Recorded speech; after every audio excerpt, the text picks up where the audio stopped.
नमस्कार, मैं हूं पवन त्यागी। नरेंद्र मोदी ने एक बार फिर से देश की विपक्षी पार्टियों के इकोसिस्टम पर प्रहार किया है।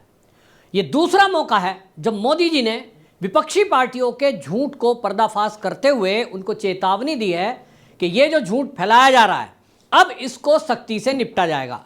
चुनावी रैली में आपको याद होगा, मोदी जी ने एक बार कहा था कि जिस तरह का झूठ फैलाया जा रहा है, ये जो विपक्षी पार्टियों का इकोसिस्टम है, इसको इसी की भाषा में जवाब दिया जाएगा।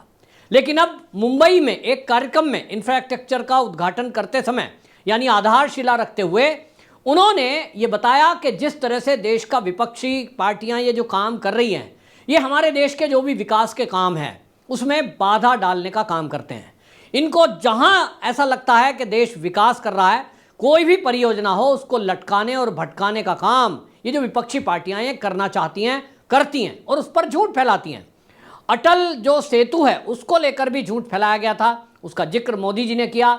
जिस तरह से आपने देखा कि समुद्र के अंदर पहली बार ऐसी एक रोड बनी है और उसको लेकर के कहा जा रहा था कि ऐसी एक परियोजना है जो अभी तक, आपको बता दूं, कोस्टल रोड जो बना है ये अपने आप में एक इतिहास है कि समुद्र के जो लहरें हैं उसके बीच किस तरह से उस सड़क को निर्माण किया गया, ऐसा कभी विदेशों में देखने को मिलता था। लेकिन जब भारत में बन रहा था तो वहाँ रास्ते में जहाँ उस सड़क को उतरना है वहाँ कुछ झुग्गी झोंपड़ी थी। उसको लेकर के जो महाराष्ट्र में विपक्ष की राजनीति करते हैं, खास तौर पे उद्धव ठाकरे जो शिवसेना है, उन लोगों ने कई बार हमने देखा है कि मेट्रो प्रोजेक्ट में भी, आरए प्रोजेक्ट योजना जो थी उसमें भी अड़ंगा अटकाने की काम किया। हमारी सरकार आएगी तो हम इस परियोजना को रद्द कर देंगे। मतलब सालों साल निर्माण करने में टाइम लगता है, लेकिन वोट बैंक की पॉलिटिक्स और तुष्टीकरण के कारण जिस तरह से प्रोजेक्टों को लटकाया जाता है वो केवल हमारे भारत की विपक्षी पार्टी करती हैं और उस पर मोदी जी ने प्रहार किया है। उन्होंने कहा जिस तरह से झूठ फैला रहे हैं विपक्षी पार्टियों की एक आदत बन गई और इन विपक्षी पार्टियों को अब इनकी भाषा में जवाब दिया जाएगा। आपको बता दूं, ये पूरे देश में इस समय एक माहौल बन चुका है। मोदी जी सोशल मीडिया पर अगर ध्यान दें तो उनको पता चलेगा कि हर सोशल मीडिया प्लेटफॉर्म पर अब जो राष्ट्रवादी लोग हैं उनकी एक ही मांग है मोदी जी से कि भाई सारे काम बाद में कर लेना, पहला काम ये करो कि ये जो विपक्षी पार्टियां झूठ फैला रही हैं, झूठा नैरेटिव बना रही हैं, देश विरोधी ये बयानबाजी की जा रही है और उसको विदेशों में बैठे हुए सोशल मीडिया अकाउंट से उनको प्रचारित किया जाता है। आम आदमी को ये नहीं पता कि ये सच है कि झूठ, और वो झूठ को ही सच मान लेते हैं। ये जो चुनाव हुआ है अभी लोकसभा का, इसमें भारतीय जनता पार्टी की लगभग जो 60 सीटें घटी हैं उसके पीछे सबसे बड़ा कारण है फेक न्यूज़, फर्जी नैरेटिव, झूठ बोला गया। तो सबसे ज़्यादा पीड़ित कौन है? भारतीय जनता पार्टी। लेकिन उसके बावजूद भी लगता है अभी इसका कोई तोड़ नज़र नहीं आया है। या ये भी हो सकता है कि मोदी सरकार अंदर अंदर कुछ ना कुछ इसके बारे में विचार कर रही होगी, योजना बन रही होगी, इम्प्लीमेंट होने में थोड़ा समय जरूर लगेगा। लेकिन जो लोग जानते हैं कि 1 जुलाई के बाद भारत में नए कानून लागू हुए हैं, भारतीय न्याय संहिता जो लागू हुई है उसके अंदर आप देखेंगे कि आईटी एक्ट पहले से था लेकिन इसको और कठोर कर दिया गया है कि अब कोई फर्जी न्यूज़ फैलाएगा, कोई फेक पोस्ट को अगर रीट्वीट या ट्वीट कर देता, यानी एक्स पोस्ट पर उसको वापस से रीट्वीट करता है, या आपके व्हाट्सएप पर कोई मैसेज आया और आपने उसको फॉरवर्ड कर दिया, तो नए कानून के हिसाब से सबके खिलाफ कार्रवाई होगी।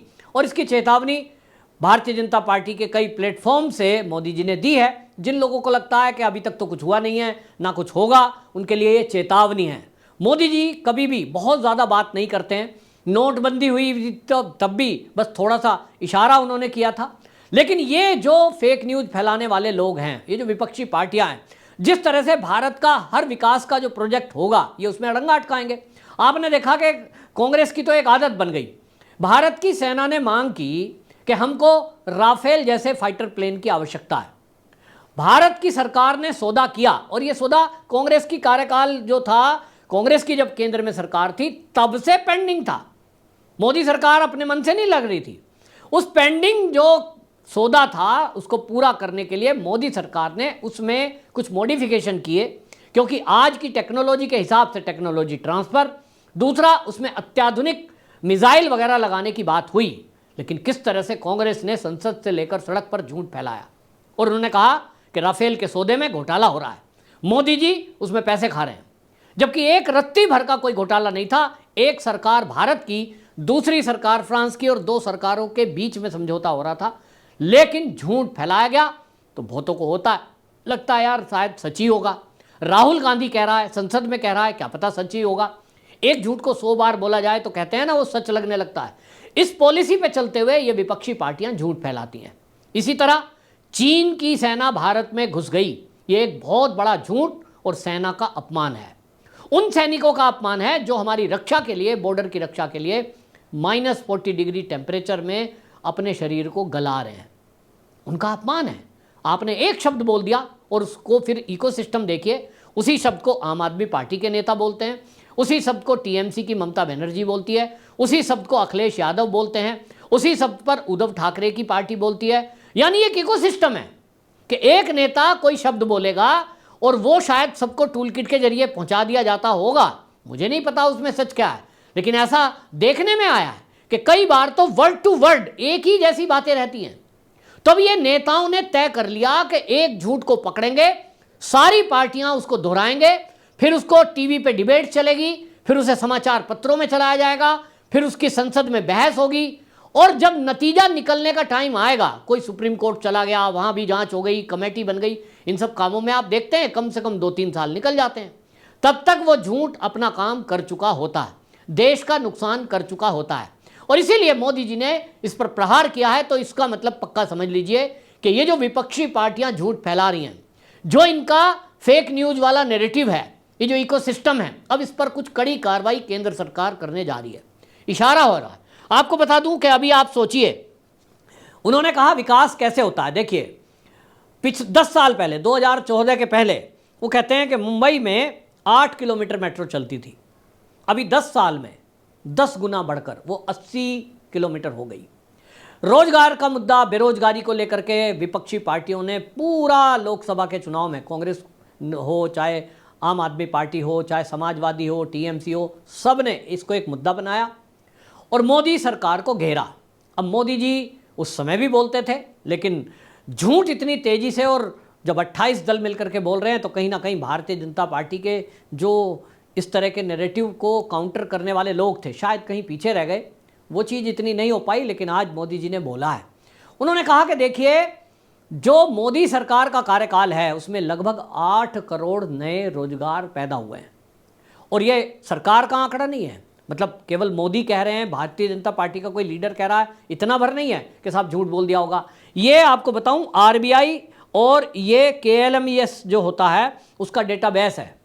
तो इसका डेटाबेस क्या कहता है, वो डेटाबेस ऐसा होता है कि जैसे आप कहेंगे कि रोजगार का कैसे पता है, तो जो आरबीआई है वो सभी बैंकों से रिपोर्ट आती है उसके पास पूरे साल, कितने नए उद्योग खड़े हुए, उनके लिए लोन लिया गया होगा, कितने नए कर्मचारी थे जिनका बैंक का अकाउंट, सैलरी अकाउंट खुला, और उसके आधार पर तय होता है कि कितने नए अकाउंट जब खुले हैं, सैलरी के नए अकाउंट खुल रहे हैं, इसका मतलब नया रोजगार सृजन हो रहा है। जिसका पहले से अकाउंट है वो तो अपना अकाउंट दे ही देगा कि मेरा ये अकाउंट है, इसमें सैलरी दे दो।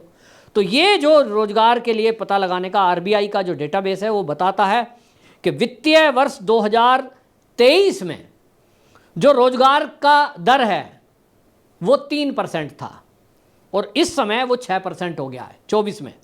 इसी तरह 2021 में अगर बात करेंगे, 21 से लेकर और अभी 24 चल रहा है, 7.8 करोड़ रोजगार ये नए बने हैं। 2023 में कुल कार्यबल ये था 59.7 करोड़, लेकिन 2024 में जो नौकरियां हैं वो 4.7 करोड़ बढ़ी और ये पहुंच गया है 64.3 करोड़, यानी कार्यबल जो है वो बढ़ करके 64.3 करोड़ बढ़ा। ये डेटाबेस बता रहा है कि रोजगार लगातार उपलब्ध हैं, लेकिन क्या सरकारी नौकरी ही रोजगार है? ये अपने आप में एक बड़ा सवाल है। जो हम देखते हैं सरकारी नौकरी, बस उसके हिसाब से आंकड़े लगाते हैं कि साहब सरकार ने कितनी नौकरी दी। तो मोदी सरकार ने भी अपने कार्यकाल में यूं तो 10 लाख नौकरियां दी हैं। अगर खाली उत्तर प्रदेश की बात करें तो 7 लाख नौकरियां उत्तर प्रदेश ने दी हैं। इसके अलावा मध्य प्रदेश, राजस्थान और सब अगर लगा देंगे, लगभग ये 50 लाख नौकरियां तो बैठती ही हैं। लेकिन फिर वही मैं बात कहूँगा कि कहीं ना कहीं इस नैरेटिव को तोड़ने में भारतीय जनता पार्टी की सरकारें नाकाम रही हैं, जो विपक्ष ने झूठ को फैलाया है। अब मोदी जी ने जब खुलकर चेतावनी विपक्ष को दे दी है तो अब देखना होगा। मुझे नहीं लगता कि ये विपक्षी पार्टियां झूठ बोलने से बाज आएंगी। राहुल गांधी अभी किस तरह के झूठ फैला रहा है अग्निवीर को लेकर के, फिर सेना के परिवार को लेकर के, ये झूठ फैलाने से तब तक बाज नहीं आएंगे जब तक इनके खिलाफ सख्त कार्रवाइयां नहीं की जाएगी। कार्रवाई होती जब दिखेगी तो ही निचले स्तर तक ये फेक न्यूज रुकेंगी, और इसमें कार्रवाई ऊपर से होनी चाहिए। आप राहुल गांधी को छोड़ दें, आप उनके प्रवक्ताओं को छोड़ दें, उनका कुछ होगा नहीं। निचले स्तर पे कार्यकर्ताओं को आप पकड़ के जेल में डाल दो तो वो ऐसा होगा कि आप पेड़ का ट्रीटमेंट करने चले और आप एक पत्ते का ट्रीटमेंट करके घर वापसी कर जाएं और सोचें जी इलाज हो गया। ये होना नहीं। और इसलिए मेरी सलाह है मोदी जी को, मैं हालांकि बहुत छोटा सा आदमी हूं लेकिन आप सबकी राय जो जाती है उसी को मैं आगे पहुंचा रहा हूं। सब कहते हैं कि बड़े जो ये विपक्षी पार्टी के नेता हैं, चाहे राहुल गांधी हो, फिर चाहे उद्धव ठाकरे की पार्टी के संजय राउत हो, फिर आम आदमी पार्टी के बड़े बड़े लीडर हो, ये जो झूठ फैलाते हैं इनके खिलाफ FIR दर्ज हो। उसके लिए कानून कड़े पहले से हैं, नए कानून में और प्रावधान है, लेकिन इनके खिलाफ एक्शन होगा तो जब ये जेल जाएंगे अपने आप निचले स्तर पे जो झूठ फैलाने वाले लोग हैं डर कर बिलों में दुबक जाएंगे और झूठ फैलाने से पहले 100 बार सोचेंगे। आपकी क्या राय है कमेंट बॉक्स में जरूर बताएं।